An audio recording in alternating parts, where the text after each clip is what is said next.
ചോറിൻ്റെ കൂടെയും കഞ്ഞിയുടെ കൂടെയൊക്കെ കഴിക്കാൻ പറ്റുന്ന നല്ല ടേസ്റ്റി ആയിട്ടുള്ള ചക്കക്കുരു തോരൻ തയ്യാറാക്കാനായിട്ട് ആദ്യം ചക്കക്കുരു തൊലി കളഞ്ഞ് നന്നായി കഴുകി ചെറുതാക്കി നുറുക്കിയെടുത്തിട്ടുണ്ട്.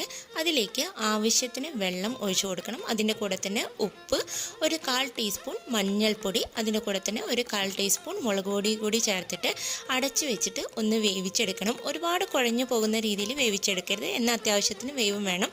ആ സമയം കൊണ്ട് തന്നെ ഒരു 1/2 കപ്പ് നാളികേരം, ഒരു 3-4 കാന്താരി മുളക്, ഒരു 1/4 ടീസ്പൂൺ പെരിഞ്ജീരകം, ഒരു 3 ചെറിയ ഉള്ളി എന്നിവ ചതച്ചെടുത്ത് മാറ്റി വയ്ക്കണം. പിന്നെ ഒരു പാത്രത്തിൽ 2 ടേബിൾ സ്പൂൺ വെളിച്ചെണ്ണ ചൂടാക്കി കടുക്, ഒരു 3 വറ്റൽമുളക്, കുറച്ച് കറിവേപ്പില ഒന്ന് വറുത്തെടുത്ത ശേഷം നമ്മൾ നേരത്തെ ചതച്ച് വെച്ചിരിക്കുന്ന ആ നാളികേരം, ചെറിയ ഉള്ളി മിക്സ് ഇതിലേക്ക് ചേർത്തിട്ട് ഒന്ന് ലോ ഫ്ലെയിമിൽ വെച്ചിട്ട് ഒന്ന് വഴറ്റിയെടുക്കണം. നാളികേരം നന്നായിട്ടൊന്ന് വഴറ്റിയെടുത്തതിന് ശേഷം അതിലേക്ക് നമ്മൾ നേരത്തെ ഉപ്പും മഞ്ഞൾപ്പൊടി മുളക് പൊടി ഇട്ട് വേവിച്ച് വെച്ചിരിക്കുന്ന ആ ചക്കക്കുരു കൂടി ചേർത്ത് ഇളക്കി ഒരു ലോ ഫ്ലെയിമിൽ ഒരു 4-5 മിനിറ്റ്